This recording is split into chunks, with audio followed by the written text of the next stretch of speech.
کرنے کے شروع میں ہمیں یہ باتیں کرنی تھی. آپ کا تجزیہ کیا ہے؟ آپ جو کی جماعت کی کراچی کے اندر ایک کنسٹیچوئنسی ہے اور آپ کے میئر بھی رہ چکے ہیں وہاں پر مصطفیٰ صاحب سے پہلے, آپ کی فیڈ بیک کیا ہے پھر راجہ صاحب؟ جی بسم اللہ الرحمن الرحیم. جو انتہائی المناک یہ سانحہ ہوا ہے اس کے بہت سارا حقائق ایسے ہیں جو اس بات کو بالکل واضح کرتے ہیں کہ جو بوکھلاہٹ جس کا اظہار مصطفیٰ کمال صاحب نے کیا ہے اور جس طرح سے انہوں نے اینکرز کو بھی اور پولیٹیکل پارٹیز کو بھی ان پر لعنت بھیجی ہے, تو وہ فی الواقعہ وہ ساری چیزیں جو ایک حقائق ہیں جو سامنے آ رہے ہیں, جو نکھر رہے ہیں. مثلا کراچی کے اندر 23 فائر بریگیڈ کی گاڑیاں ہیں.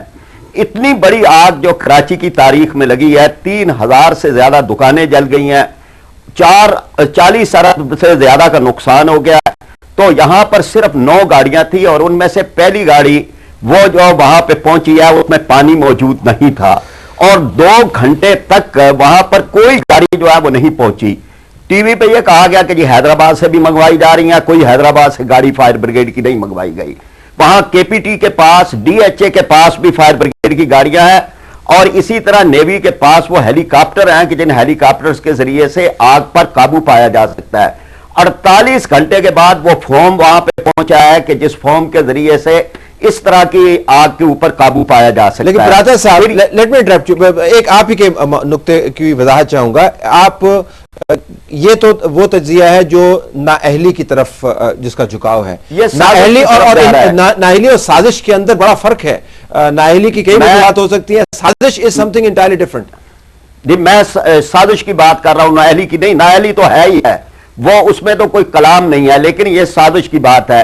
جو مصطفیٰ کمال صاحب فرما رہے تھے کہ جی ہم اپنے کراچی کو خود کیوں جلائیں, تو 12 مئی کو بھی کراچی ہی تھا, یہ ان کا اپنا ہی شہر تھا. 12 مئی کو جہاں پر لوگوں کو گولیوں کے ساتھ بھونا گیا, 9 اپریل بھی کراچی ہی تھا, ان کا اپنا ہی شہر تھا. 12 ربیع الاول بھی کراچی ان کا اپنا ہی شہر تھا. یہ ساری تاریخ ایک ہمارے سامنے ہے. بات یہ ہے کہ یہ اس سارے میں جو سازش ہے وہ ساری اس کی ترکیب کو بتاتی ہے. 100 قدم کے اوپر فائر بریگیڈ موجود ہے. پھر اس کے بعد یہ کہ 2 کلومیٹر کا فاصلہ ہے, 2 کلومیٹر کے فاصلے پر 12 منٹ کے بعد وہاں پر ایک اس طرح کی واردات ہو جانا.